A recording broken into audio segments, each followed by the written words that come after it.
everyone, this is Mr. Kong. This is the chemistry revision series, and today we'll look at the speed of reaction, and this will be the very first part of this whole series. Now we'll look at two things for this first part. We'll look at the different speeds of reactions, various examples of reactions with different speeds, and we will also look at how we can measure the speed of reaction.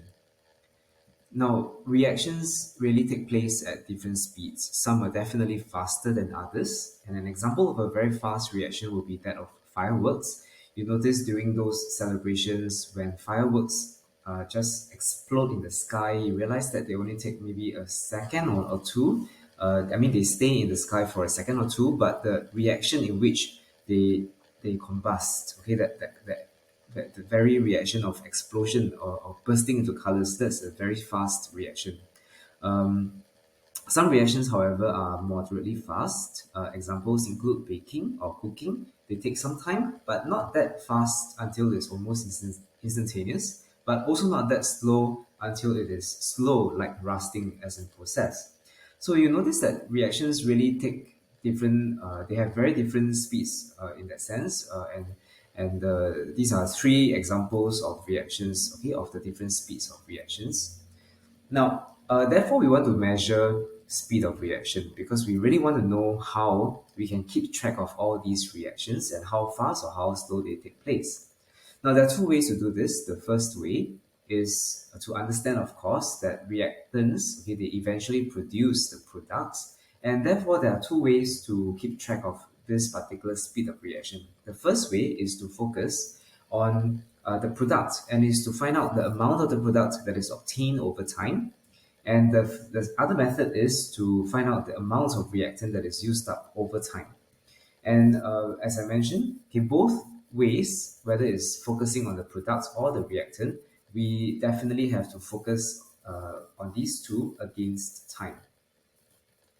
Now, this is the reaction that you've done, and I don't think you are unfamiliar to this. So this is how we can, measure the speed of reaction based on keeping track of the amount of the product that we obtain. And this is really suitable for reactions that produce gases, and we measure the volume of gas produced over time. And this was what you did during the experiment that we just conducted recently. One thing to note is that because the gas that is produced is a product, therefore it is intuitive to think of how the volume of gas will be increasing as time goes by. Now, what kind of graph will we get? Now, if we draw a curve or a graph that that shows the volume of gas against time, we will probably get something that looks like this. And there are very clearly a few parts in this particular graph. Okay, but regardless of the parts, okay, the general shape is that the volume of gas increases over time. So three main parts. The first part is at the start, where you look at the gradient of the graph, it is the largest, it is the steepest gradient. And as time goes by, the gradient becomes gentler, and eventually it becomes a horizontal line, and that is the time where the reaction stops. So in this reaction, we can see that if you read the graph carefully, you realize the reaction stops at 4.5 minutes. Okay, and that's because the gradient has become zero, it is a horizontal line. Now, the second kind of way to measure the speed of reaction is to look at the amount of reactant used up. And it is also suitable for reactions that will produce gas that can escape to the surroundings based on the setup that we have.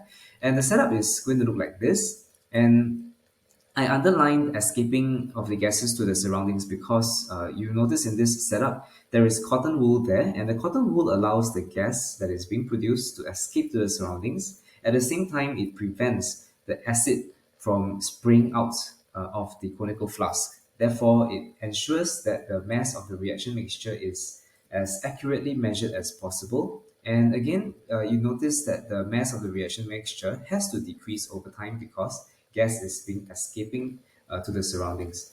So this graph that we'll get will look like this. And again, it is decreasing over time. And the three parts of the graph shows how the gradients will decrease.